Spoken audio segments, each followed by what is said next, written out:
My name is Mary Kehl. I drive a mini rod. This is the tractor. It weighs 2,050 pounds with me in the seat. That's why we refer to it as a mini rod.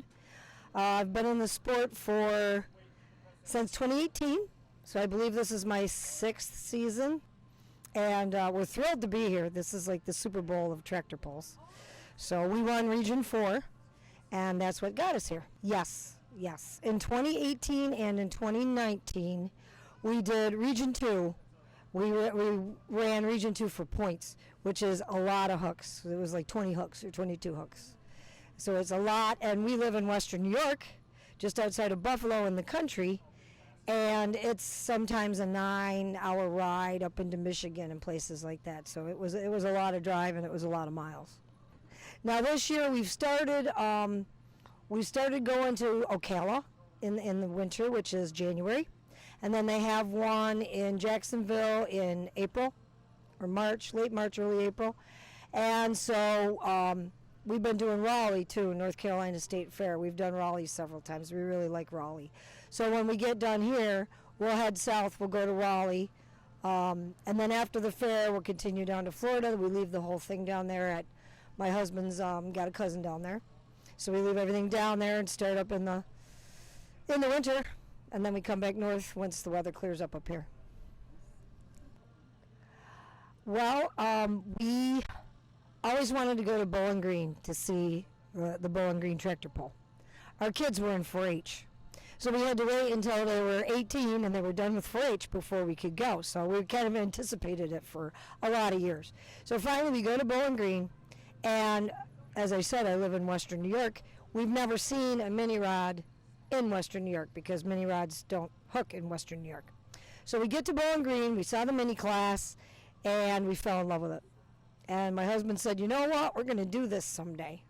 And so we went to Bowling Green for quite a few years and stayed in the campground and, took in the whole experience.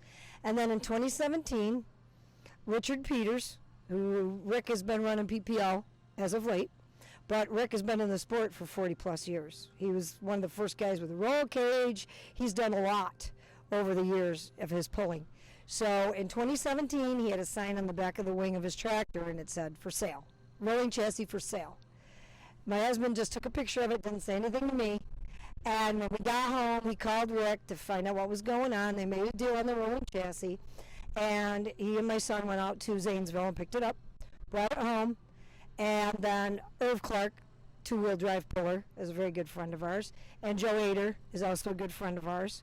And they both live fairly close. So we bought a motor off of Joe, and Irv helped us, and Joe both helped us put it all together. Because once you get a chassis, you still got to put the motor on there. You got to know how it all goes together. We had no idea what to do with a basket full of parts.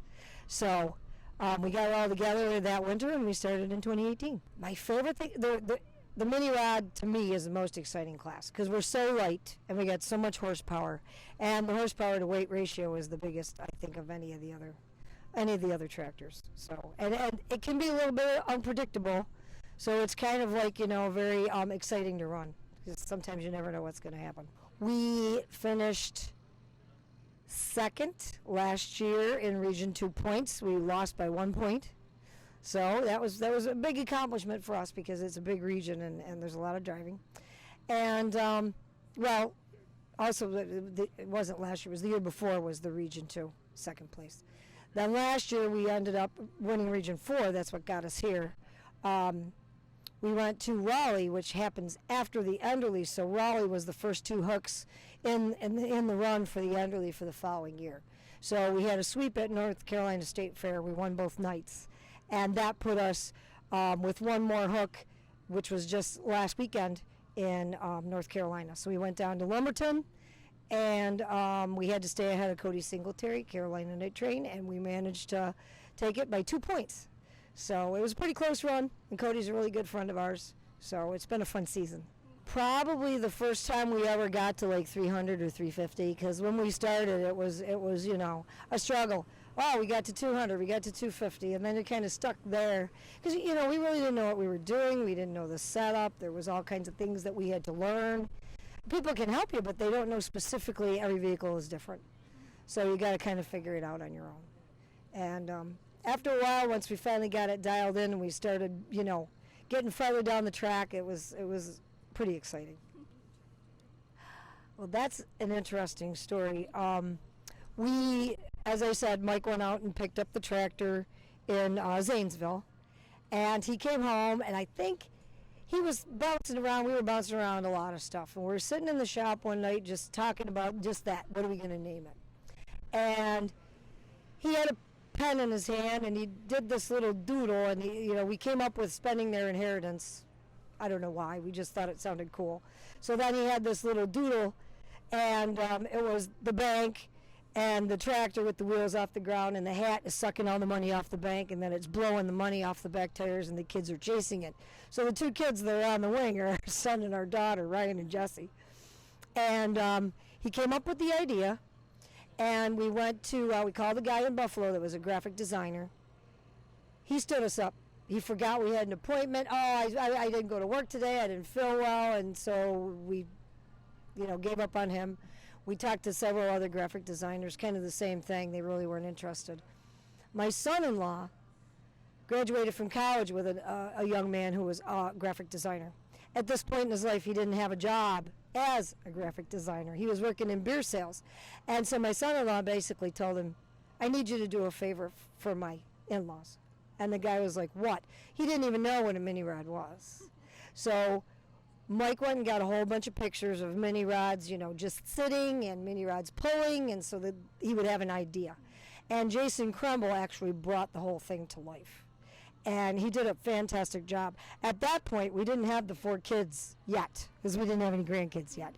So the 4 kids are our granddaughters. We do have 4 granddaughters.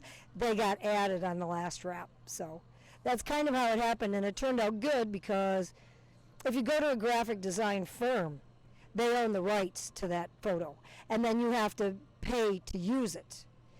Jason did it for us, and Mike said, how much do I owe you? And Jason said, I don't know, $50. And Mike's like, no way, not $50.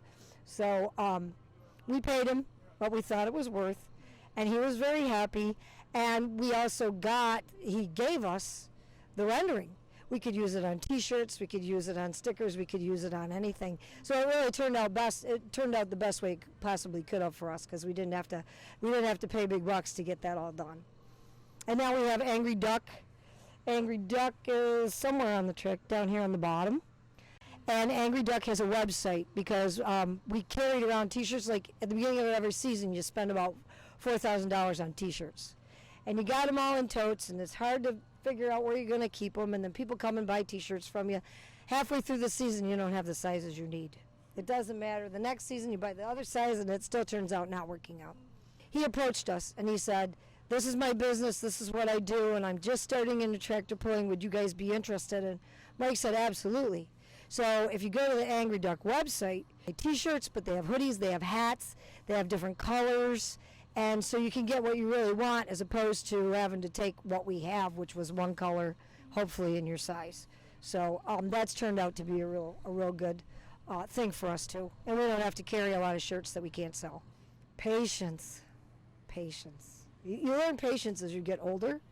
And when I was younger, I probably didn't have a whole lot of it. So I would say yes. You've got to be patient. You've got to try to be calm and not super reactive.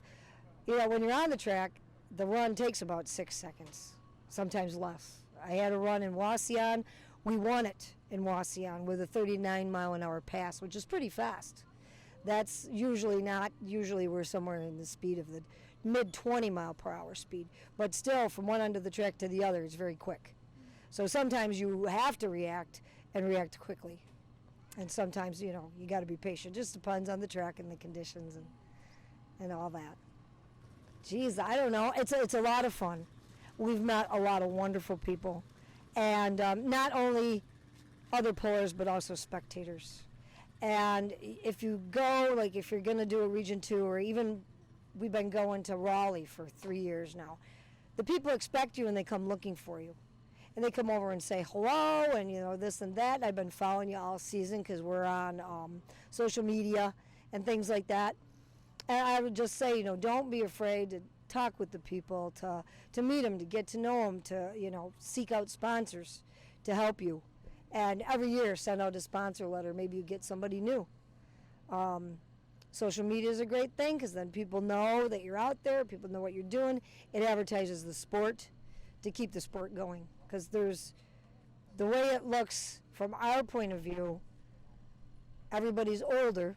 And I realize that it can be an expensive sport. You got to be a little older to be able to afford it. But we also have to encourage the younger generation to become involved, or we'll be dead-ended, both in selling tickets for people to come watch, but also in having people available to compete.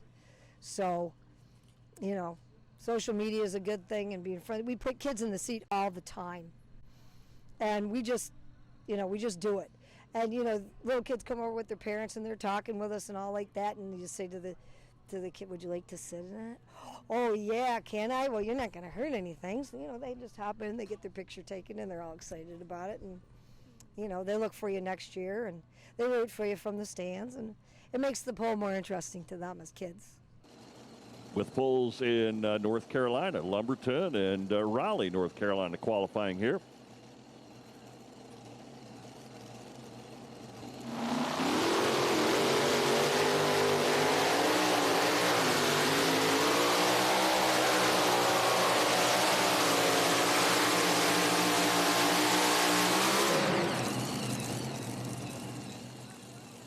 .313 with an 8:05 to the right for Mary. Out in first.